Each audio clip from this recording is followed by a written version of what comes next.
Are you really moving towards your goals as fast as you could?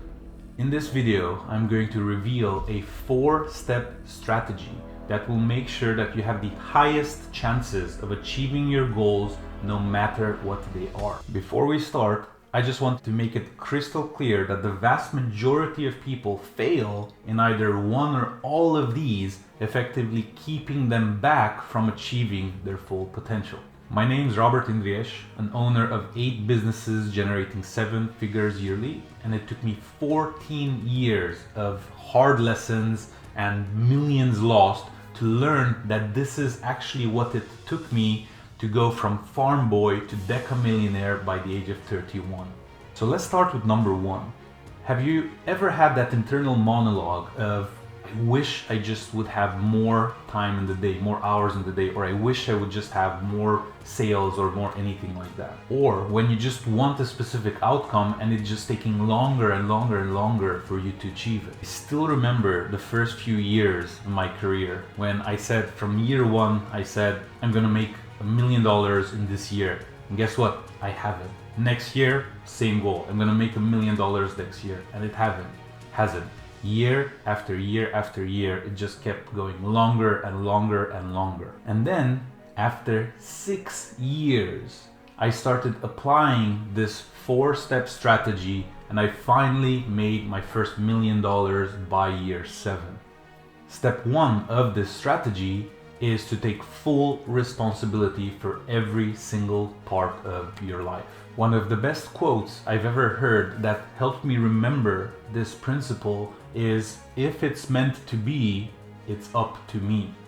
Nothing else matters. If it's meant to be, it's up to me. Moving on to step 2, have you ever been in a situation where you just kept working and working and working, but your bank account would not show anything different? Well, what I'm going to share with you now might sound very strange, but sadly, many people need to hear this message. Your bank account isn't reflecting your level of effort because you have not generated sufficient value for others. Seriously, be sincere with yourself.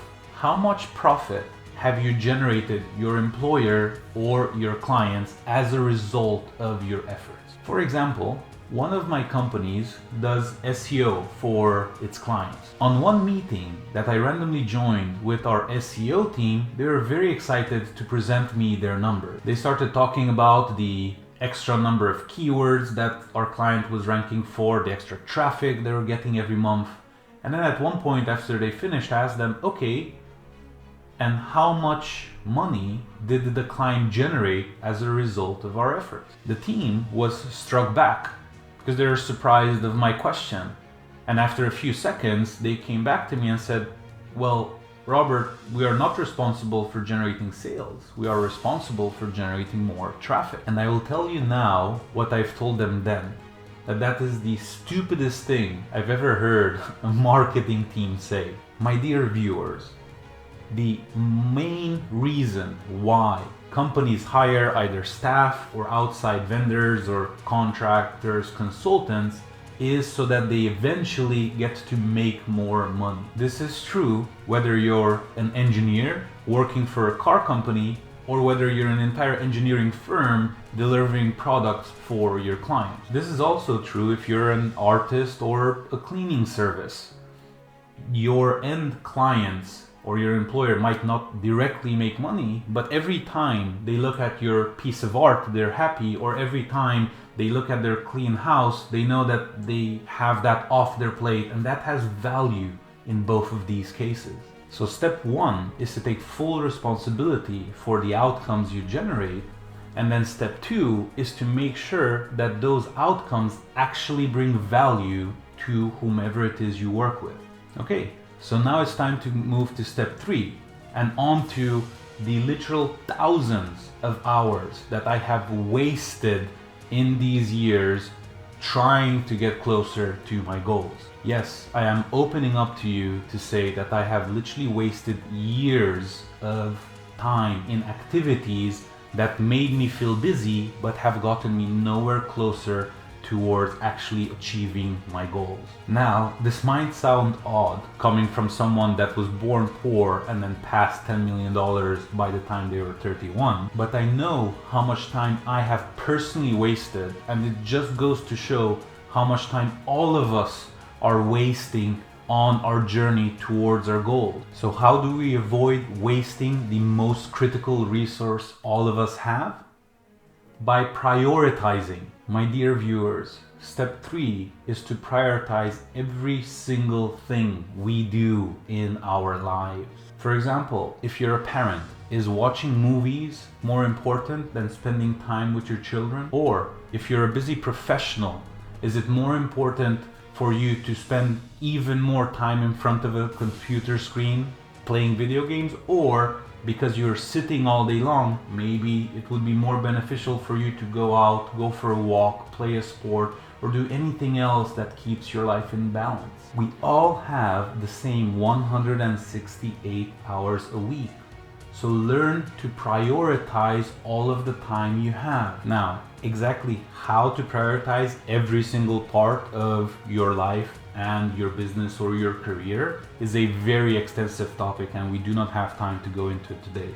However, we wrote a book that goes very deeply into the subject of prioritization, and that is called Unshackled, the 7 levels of business excellence, which we will link to in the description below.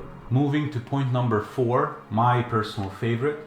I always remember a quote from Dwayne "The Rock" Johnson when he said, "You can get much further in life by being kind." Now, I don't know how much you know about The Rock, but his work ethic is through the roof. There are very few people at his level, yet when he is asked how to get farther in life, he says by being kind.